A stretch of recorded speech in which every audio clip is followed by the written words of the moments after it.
words and phrases from mutability, shall imagine that his dictionary can embalm his language, and secure it from corruption and decay, that it is in his power to change sublunary nature, and clear the world at once from folly, vanity, and affectation. With this hope, however, academies have been instituted, to guard the avenues of their languages, to retain fugitives, and repulse intruders, but their vigilance and activity have hitherto been vain. Sounds are too volatile and subtle for legal restraints, to enchain syllables, and to lash the wind, are equally the undertakings of pride, unwilling to measure its desires by its strength. The French language has visibly changed under the inspection of the Academy. The style of Emelot's translation of Father Paul is observed by Le Courrier to be un peu passé, and no Italian will maintain that the diction of any modern writer is not perceptibly different from that of Boccaccio, Machiavel, or Caro.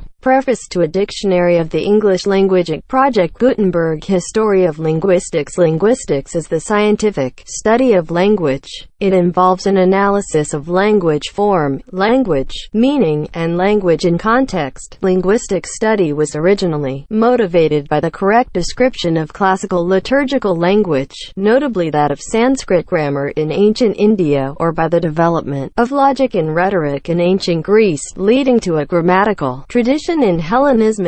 Beginning around the 4th century BCE, China also developed its own grammatical traditions. Traditions of Arabic grammar and Hebrew grammar developed during the Middle Ages. Also, in a religious context, modern linguistics began to develop in the 18th century, with work almost entirely centering around Indo-European studies and leading to a highly elaborate and consistent reconstruction of the Proto-Indo-European language. The first half of the 20th century was marked by the structuralist school, based on the work of Ferdinand de Saussure in Europe and Edward Sapir and Leonard Bloomfield in the United States. The 1960s saw the rise of many new fields in linguistics, such as Noam Chomsky's generative grammar, William Labov's sociolinguistics, Michael Halliday's systemic functional linguistics, and also modern psycholinguistics. In the early 20th century, de Saussure distinguished between the notions of langue and parole in his formulation of structural linguistics. According to him, parole is the specific utterance of speech, whereas langue refers to an abstract phenomenon that theoretically defines the principles and system of rules that govern a language. This distinction resembles the one made by Noam Chomsky between competence and performance, where competence is individuals' ideal knowledge of a language, while performance is the specific way in which it is used. Antiquity across cultures. The early history of linguistics is associated with a need to disambiguate discourse, especially for ritual texts or in arguments. This often led to explorations of sound meaning, mappings, and the debate over conventional versus naturalistic origins for these symbols. Finally, this led to the processes by which larger structures are formed from units. Babylonia's earliest linguistic texts, written in cuneiform on clay tablets, date almost 4,000 years before the present. In the early centuries of the second millennium BCE, in southern Mesopotamia there arose a grammatical tradition that lasted more than 2,500 years. The linguistic texts from the earliest parts of the tradition were lists of nouns in Sumerian, a language isolate, that is, a language with no known genetic relatives. The language of religious and legal texts at the time, Sumerian, was being replaced in everyday speech by a very different and unrelated language, Akkadian. It remained, however, as a language of prestige, and continued to be used in religious and legal contexts. It therefore had to be taught as foreign language, and to facilitate this, information about Sumerian was recorded in writing by Akkadian-speaking scribes. Over the centuries, the lists became standardized, and the Sumerian words were provided with Akkadian translations. Ultimately, texts emerged that gave Akkadian equivalents for not just single words, but for entire paradigms of varying forms for words. One text, for instance, has 227 different forms of the verb gar, to place, in linguistics. In ancient India derives its impetus from the need to correctly recite and interpret the Vedic texts. Already in the oldest Indian text, the Rigveda, Vak, speech is deified. By 1200 BCE, the oral performance of these texts becomes standardized, and treatises on ritual recitation suggest splitting up the Sanskrit compounds into words, stems, and phonetic units, providing an impetus for morphology and phonetics. Some of the earliest activities in the description of language have been attributed to the 4th century BCE Indian grammarian Panini, who wrote a formal description of the Sanskrit language in his Astadhyayi. Over the next few centuries, clarity was reached in the organization of sound units, and the stop consonants were organized in a 5x5 square. C. 800 BCE, Pratisakyas, eventually leading to a systematic alphabet, Brahmi. By the 3rd century BCE, in semantics, the early Sanskrit grammarian, Sakatayana, before c. 500 BCE, proposes that verbs represent ontologically prior categories, and that all nouns are etymologically derived from actions.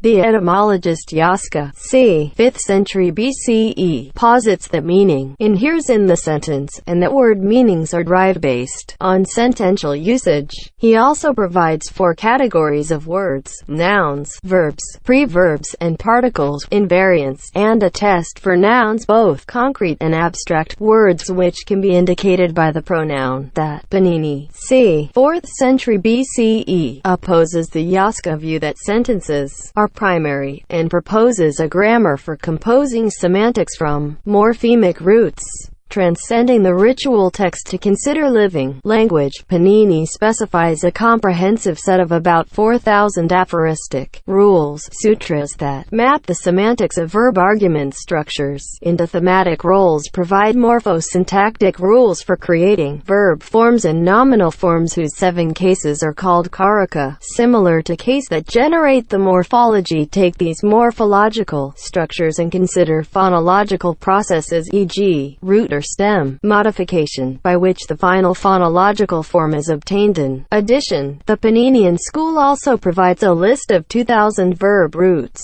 which form the objects on which these rules are applied, the list of sounds, the so-called Shiva Sutras, and a list of 260 words not derivable by the rules. The extremely succinct specification of these rules and their complex interactions led to considerable commentary and extrapolation over the following centuries.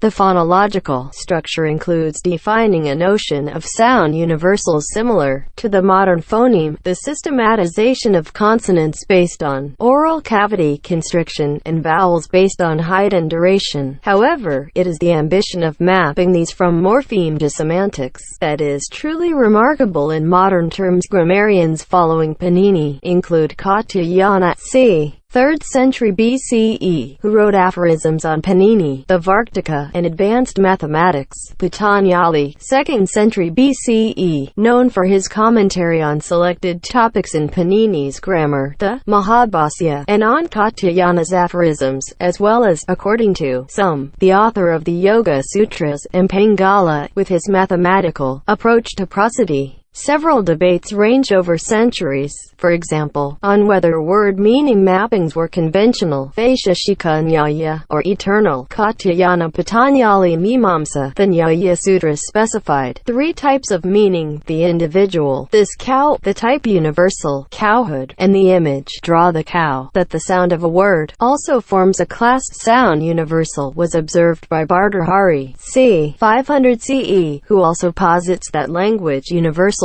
are the units of thought, close to the nominalist or even the linguistic determinism position. Bhartrhari also considers the sentence to be ontologically primary. Word meanings are learned given their sentential use. Of the 6 canonical texts or Vedangas that form the core syllabus in Brahmanic education from the 1st century CE until the 18th century, 4 dealt with language, Shiksha, Siksa, phonetics and phonology, Sandhi, Gargya, and commentators, Chandas, prosody, or meter. Peter, Pingola and commentators Vyakarana, grammar, Panini and commentators Nirukta, etymology, Yaska and commentators Bhartrahari around 500 CE introduced a philosophy of meaning with his Sphota doctrine. This body of work became known in 19th century Europe, where it influenced modern linguistics initially through Franz Bopp, who mainly looked at Panini. Subsequently, a wider body of work influenced Sanskrit scholars such as Ferdinand de Saussure, Leonard Bloomfield, and Roman Jakobson. Fritz Stahl discussed the possible European impact of Indian ideas on language. After outlining the various aspects of the contact, Stahl posits the theory that the idea of formal rules in language, first proposed by de Saussure in 1894, and finally developed by Chomsky in 1957, based on which formal rules were also introduced in computational languages, may indeed lie in the European exposure to the formal rules of Panini and grammar. In particular, de Saussure, who lectured on Sanskrit for 3 decades, may have been influenced by Panini.